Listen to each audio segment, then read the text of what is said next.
Baik, Assalamualaikum warahmatullahi wabarakatuh. Selamat pagi teman-teman semuanya ya. Jumpa lagi hari ini ya, hari Sabtu 23 Maret 2023. Nah, di sini saya coba untuk eh, mengupdate ya atau mengupgrade ya eh, kasus, bukan kasus, tapi apa namanya pemodelan ya, pemodelan. Jadi waktu itu memang kita menggunakan pemodelan menggunakan Plaxis yang versi yang lama ya. Dan ada masukan dari teman-teman sekalian untuk coba menggunakan Plaxis yang versi 20 gitu kan. Nah, sekarang kita coba ya. Kita coba menggunakan Plaxis versi 20, apa saja bedanya gitu kan. Apakah sangat signifikan perbedaan antara versi yang lama dengan versi yang 20-an ini.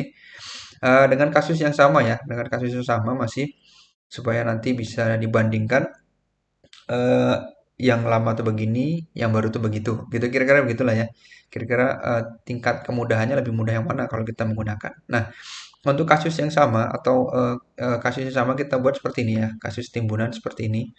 Di mana di sini tanah aslinya itu ada lapisan pertama itu adalah clay, kemudian sandy clay, kemudian lapisan tiga ada sandy clay juga. Di sini kemudian akan dilakukan penimbunan tanah ya dengan ketinggian kurang lebih di angka 5 meter ya, kurang 5 meter. Kemudian parameternya atau pertanyaannya adalah sebagai berikut. Berapakah penurunan tanah maksimum yang terjadi dalam suatu sistem timbunan ini gitu. Berapa nilai safety faktornya atau sistem timbunan di atas. Jika diketahui memang eh, soal parameternya adalah seperti ini gitu. Ini ya, ini ada nilai NSPT ya didapat dari uji NSPT tentunya. Kemudian di sini ada nilai C kohesi adalah P internal skin friction internal friction ya untuk yang material pasir. Kemudian E adalah modulus elastisitas. Ini adalah Poisson ratio. Kemudian nilai Kx dan Ky gitu. Mungkin nanti kita akan tambahin ya. Mungkin berapa kalau misalnya konsolidasi berapakah berapa berapa lama waktu yang dibutuhkan untuk konsolidasi gitu mungkin nanti. Oke. Sekarang kita coba aja lagi. Kita coba dulu untuk pemodelannya ya. Untuk pemodelannya jangan lupa dimodelkan dulu geometri ini dalam bentuk CAD, kemudian diimpor, maksudnya di CFS dalam bentuk DXF. Kalau bisa gambarnya sudah bersih ya, tidak ada lagi tulisan-tulisan yang lain, bersih seperti ini. Kemudian koordinatnya di posisi 00 di sini ya. Usahakan seperti itu. Kemudian ini betul bersih. Nah, kalau sudah nanti ini kita impor. Kita impor geometrinya. Kita coba buka dulu ya.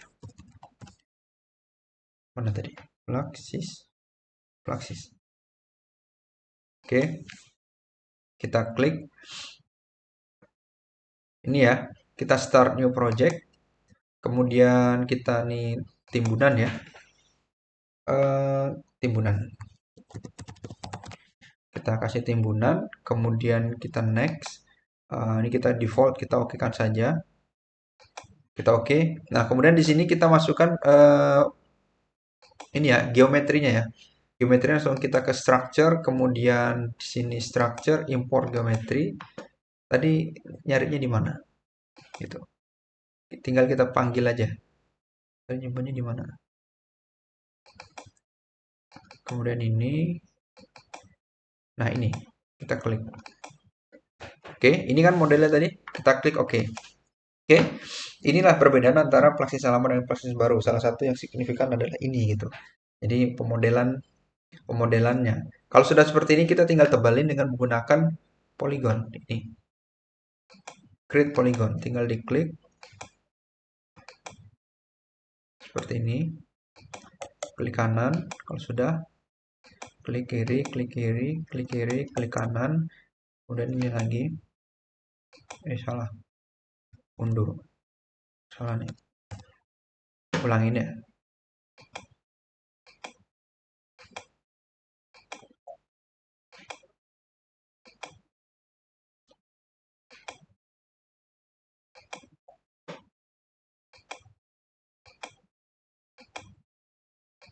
Oke, kalau sudah seperti ini berarti ini sudah jadi. Kalau yang ini kan untuk muka air tanah tadi ya. Posisi yang garis ini. Jadi nanti kita pakainya nanti. Oke, kalau sudah seperti itu maka kita tinggal masukkan parameter tanahnya tadi. Ini.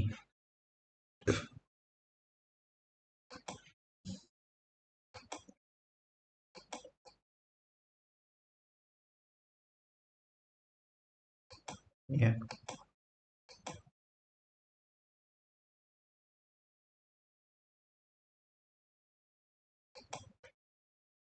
Oke. Mungkin kita klik ini parameter yang ini. Satu adalah clay. Nilai gamma 16,5. Kita klik nih undrain. Bila ya. Kemudian di sini kita klik 15,5, bawahnya itu 16,5 ya. Kemudian ini default, kemudian nilai modulusnya ini kita masukkan 10.050.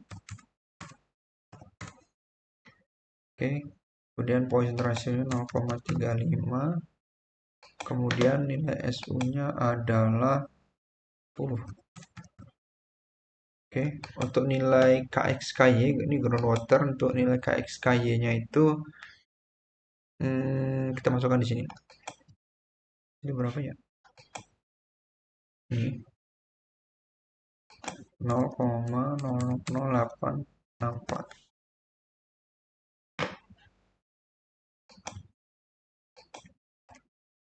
Oke, kemudian kita copy, kita untuk material kedua ya. Kedua materialnya itu sandy clay.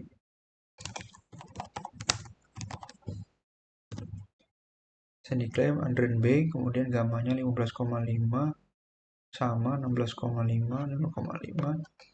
Kemudian modulusnya 18425. Ini sama 0,35. SU-nya 47, 473,7 ya. Kemudian groundwater kita samain aja. Oke, kemudian yang ketiga sandy clay.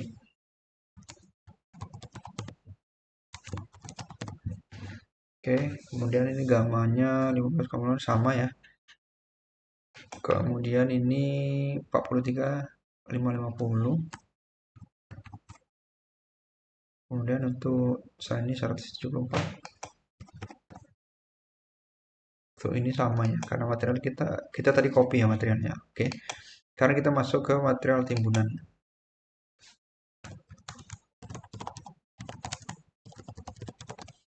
Kita ubah warnanya ya, biar agak lebih ini beda. Klik ini, kemudian gamma itu material timbunan 1718. Kemudian modulusnya itu 10.000.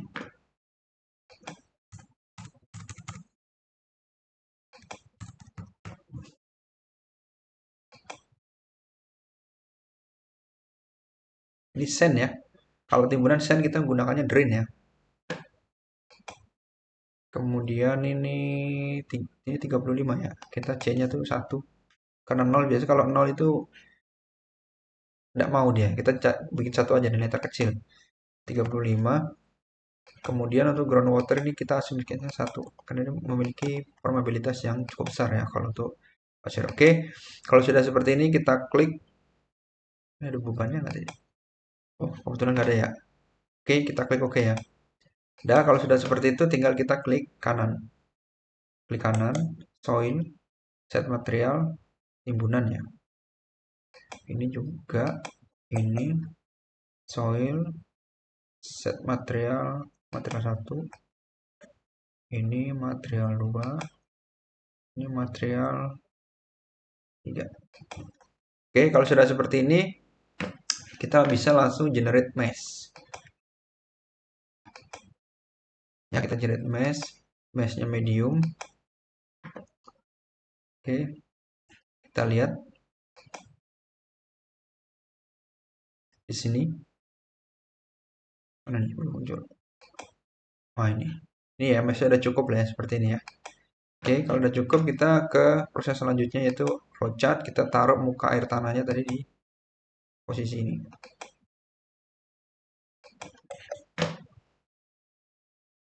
Kemudian sudah, kalau sudah seperti ini kita masuk ke tahapan konstruksinya ya. Nah, sekarang ini posisi initial phase adalah kita pilih di sini Carnot prosedur atau gravity loading ya. Karena kita menggunakannya masih lurus-lurus, muka air tanah lurus, eh, eh, apa namanya tuh? Semuanya serba nggak ada yang miring-miring gitu ya, kayak slope gitu kan miring tuh. Karena ini bentuk initial kondisinya seperti ini, kita aktifkan dulu. Nah, initial kondisinya kan, kok ini sama materialnya?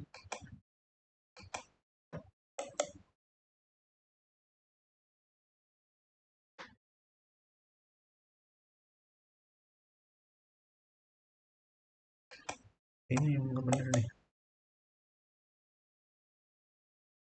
Soil, materialnya kan klik kan? Iya seperti ini. Nah ini,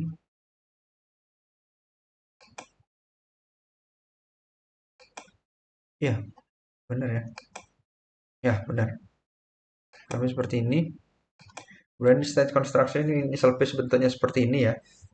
Kemudian kita reset displacement dulu.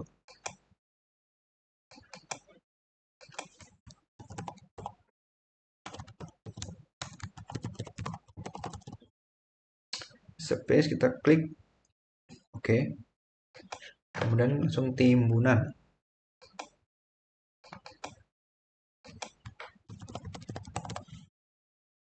Timbunan kita mulai startnya dari reset displacement ya. Oke.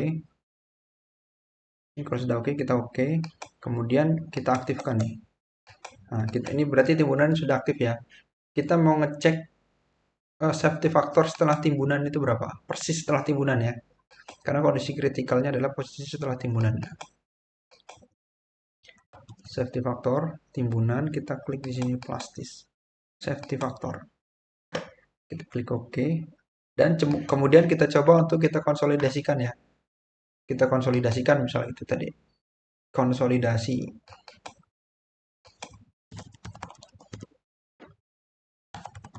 Nah, di sini konsolidasi ini startnya jangan mulai dari yang SF, tapi mulai dari ketimbunan pace ya. Pasti timbunan gitu. Jadi kalau misalnya safety factor itu hanya untuk mengecek safety factor, tapi kalau misalnya mau nyambung tahapan konstruksinya, kita menggunakan yang ini. Langsung dari timbunan ya. Ininya diganti. Dan kemudian ini diganti kalau karena ini hitungannya konsolidasi, kita klik konsolidasi. Nah, di sini ada pilihannya nih. Kalau konsolidasi itu mau milih yang mana? Kan biasanya pengecekannya itu kan memang kita batasin waktunya mau setahun itu. Setahun berarti turunnya berapa gitu. Tapi ada juga yang misalnya minimum access for water pressure misalnya eh, degree of consolidation-nya itu minimum access for water pressure misalnya sampai satu gitu kan 1 kilopascal ya itu nanti sampai 1 kilopascal itu dibutuhkan waktu berapa lama dan penurunannya berapa. Nah ada lagi satu pilihannya itu degree consolidation. Nah biasanya degree consolidation ini yang biasanya digunakan gitu loh kalau misalnya ini jadi misalnya timbunan itu dikatakan selesai kalau misalnya konsolidasinya udah mencapai 90% misalnya seperti itu. Jadi yang kita gunakan itu 90%. Artinya setelah 90%, 10%-nya itu biasanya membutuhkan waktu yang sangat lama sekali gitu. Jadi begitu. Nah, sekarang kita coba yang ini aja lah ya. Degree degree of consolidation. Kita umpama 90% tadi ya. Oke, kita klik OK dulu 90%. Kemudian setelah dikonsolidasikan kita mau ngecek safety factor ada kenaikan apa enggak ya. Kita cek ini berarti nanti ada SF lagi sini. Mulainya dari konsolidasi ya. Nah, ini klik safety factor. Oke.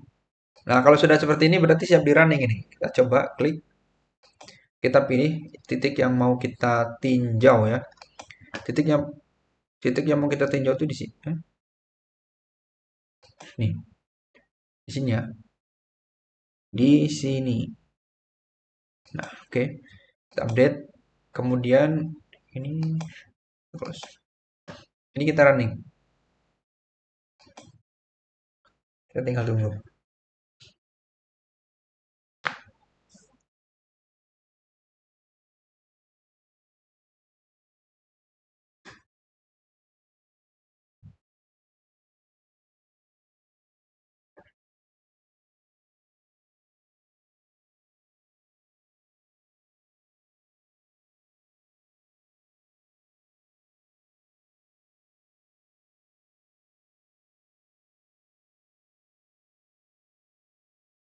Nah, ini udah selesai ya.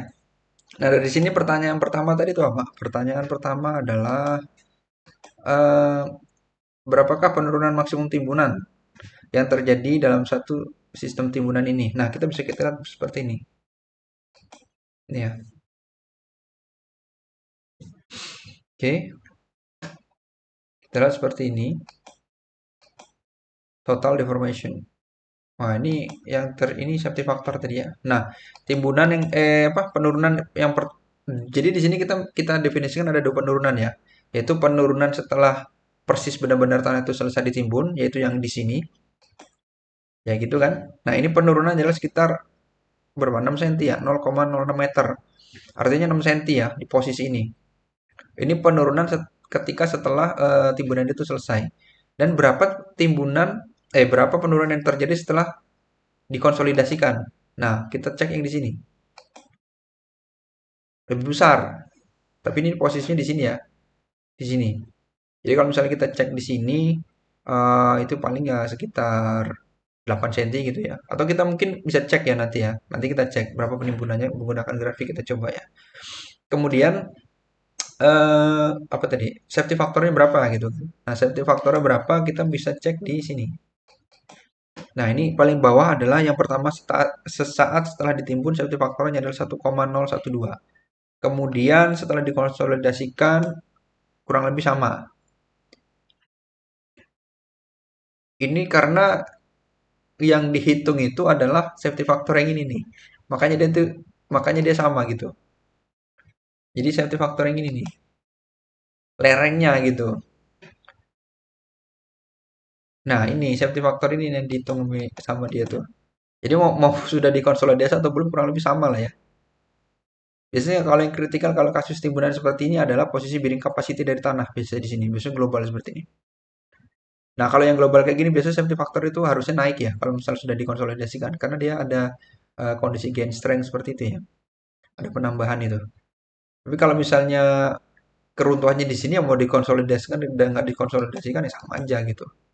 Apalagi itu tanahnya tadi didefinisikan sebagai pasir tadi ya. Ya, kalau pasir memang di sininya posisinya tuh. Karena nilai C-nya kan kecil ya. Cuman satu tadi. Kurang lebih seperti itu. Coba kita cek tadi penurunannya ya. Penurunan. Kemudian ini time, ini project, kita klik pada posisi ini, kita klik total displacement ya, ya total displacement ya vertical displacement aja ya. Kita klik, nah ini dia. Kita klik kanan, setting, kemudian kita klik node paste. Kemudian initial recent displacement kita ini dulu, safety factor kita hilangkan. Oke, apply. Nah inilah kurva-kurva yang terjadi tuh. Jadi dari posisi ini ditimbun, terus immediate settlement kan tadi terjadi penurunan immediate settlement kan dari posisi ini. Set. Kemudian ini konsolidasinya nih. Ser. Nah ini. Jadi penurunannya ada dua macam. Jadi yang pertama tadi penurunannya berapa tuh? Berapa? 6 cm ya. 6 cm di sini nih. Nah, kalau misalnya kayak gini artinya apa? Berapakah lama waktu yang digunakan untuk sistem timbunan tersebut terkonsolidasi dengan derajat konsolidasi 90%. Nah, ini waktunya. 100 kurang lebih hampir 130 hari lah atau 132 hari kurang lebih ya. Dari grafik ini bisa diketahui. Jadi satu sistem timbunan itu ketika mulai ditimbun terus gitu kan, dia turun sekitar berapa tadi? 6 cm ya. 6 cm berarti kurang lebih di sini nih ya. Gitu. Turun. 6 atau 4 tadi ya. Ya pokoknya itulah tadi ya penurunan itu. Ini adalah penurunan akibat immediate settlement. Kemudian kalau mulai grafik seperti ini adalah akibat konsolidasi. Dan konsolidasi untuk 90% degree of consolidation ya kurang lebih di angka 130 hari. Jadi kurang lebih seperti itu ya. Kurang lebih seperti itu. Jadi memang tampilannya memang lebih user friendly kayak kalau yang baru ini. Lebih enak untuk dilihat gitu kan. Jadi kurang lebih demikian ya teman-teman ya. Mungkin kalau misalnya ada pertanyaan eh, atau diskusi ya, atau mungkin saya ada yang salah dalam penyampaian, minta tolong untuk dikoreksi atau di komen di kolom komentar gitu ya. Lebih kurangnya mohon maaf. Assalamualaikum warahmatullahi wabarakatuh.